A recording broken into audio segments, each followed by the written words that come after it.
My Pocketbook by Susanne, Demetri, and Karen Gross.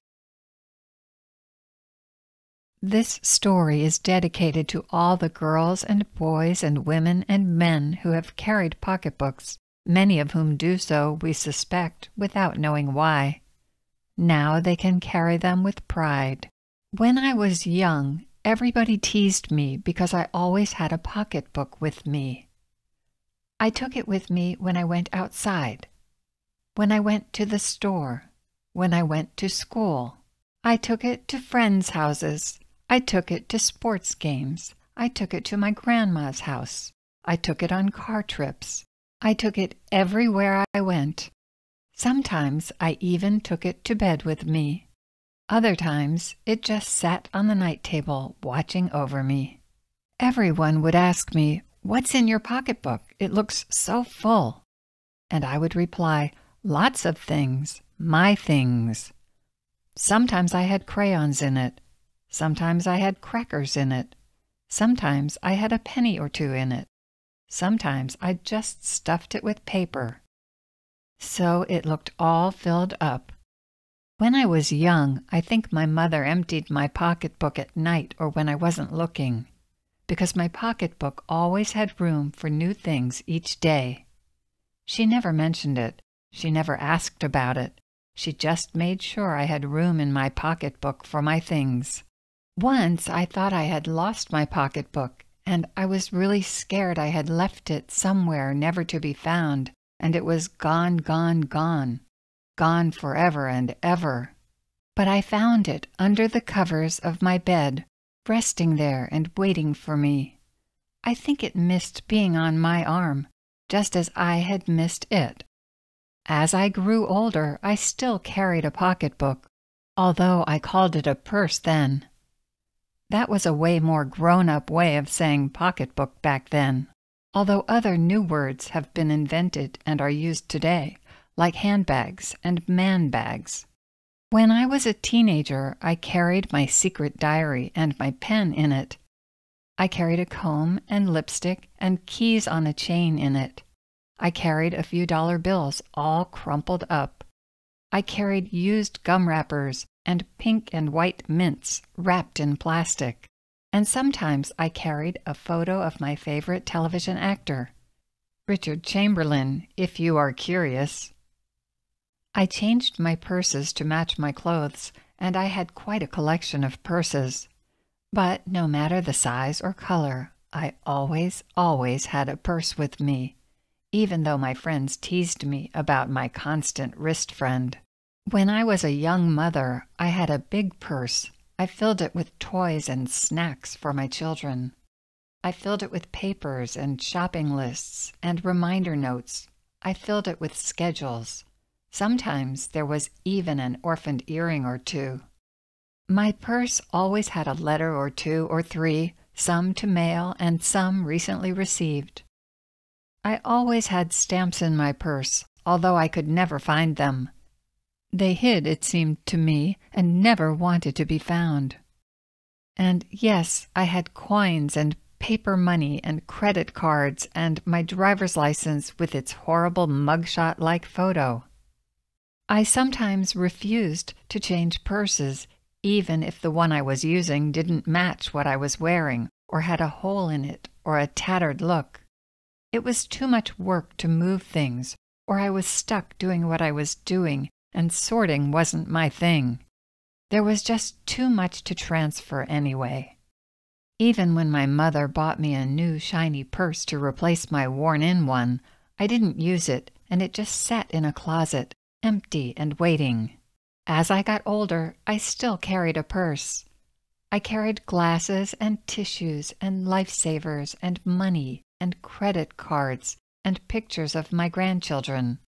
I carried a flip phone that was red so I could find it easily. I carried notepads and some pencils. I carried lists of to-dos and business cards, mine and others, and letters and bills to mail. And I carried the handwritten names and phone numbers of my doctors on a pink index card, stuffed in a purse's zipper pocket just in case.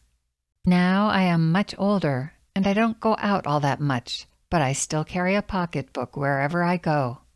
My children and grandchildren tell me to leave it at home or in their car because they say that I don't need it. They will take care of me. They will pay. They will buy me what I want or need. But I would never leave my purse behind. It stays with me. It reminds me of home even when I am far away. Not that I travel all that much these days. But wherever I am, having my purse with me makes me free to buy something if I see something special for someone or for myself. And it reminds me to remember all the things I have carried in my long life, some way heavier than others. Yesterday, my granddaughter came to see me, and she saw my pocketbook resting on a table nearby. She asked if she could look inside, and when I said yes, she emptied all its contents on the floor, and as she did, she smiled broadly and said, "I want a purse too, so I can carry my things with me everywhere I go." "You might get teased if you do," I said, "just like I was teased when I was a young girl." "No worries," she said to me. "I will tell everyone that pocketbooks are magical. They always help you find your way home. They always help you find your way home." And so I gave her one of my favorite pocketbooks and tucked a wee note inside that said, "Take me with you always." And she did. Background. This story is based on a true story and reflects the importance of transitional objects for children and adults alike. As children, we often carry objects with us to help us feel safe, whether we are close to home or far away. It could be a pocketbook or a stuffed animal or a blanket, something many children carry. As we get older, we often carry transitional objects, although we may not label them as such. Some people bring things in their suitcases when they travel to set up in the new places they go. A photograph, a ceramic heart, a special stone. And some of us carry our lives in our pocketbooks or purses or backpacks, so a part of where we come from is always with us. Transitional objects know no size or shape or color, but they are tied to our hearts and help us navigate as we enter and travel through an ever-changing, difficult world. Questions to ask of children and oneself about the story itself, the history of pocketbooks, and the themes running throughout the story. Questions about the story. Was the main character of the story older when the story was written? How do you know? Why was she teased when she was young? Did what the main character carried in her purse change over time? How does the main character feel when she thinks she has lost her pocketbook? Does she worry about her granddaughter being teased? What is the meaning of the message she leaves in her granddaughter's pocketbook? General questions. Do you carry a pocketbook? What is in it? Does it go everywhere with you? How would you feel if you left home without it? How would you feel if it got lost and was never found? How would you feel if it got lost and then was found? Draw your pocketbook or purse or backpack. Color in or paint the outlined pocketbooks in the story. Historical inquiries. What is the origin of the term pocketbooks? See website. When were purses/pocketbooks invented? See website. What is the difference between a pocketbook and a purse, if any? See website. Centuries ago, were purses used by men and/or women? Did that change over time? Do we have prejudice if men as opposed to women carry purses? See websites.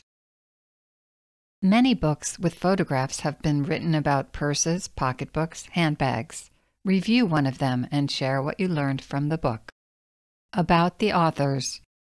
Susanne Demetri is a retired religious educator who has also volunteered at nursing homes in Massachusetts. She is the inspiration for this story. Some of the pocketbooks featured in this story were illustrated by her granddaughter, Mabel. Karen Gross is an author, educator, and artist who specializes in trauma and has written both adult and children's books. She has also painted some of the pocketbooks in the story.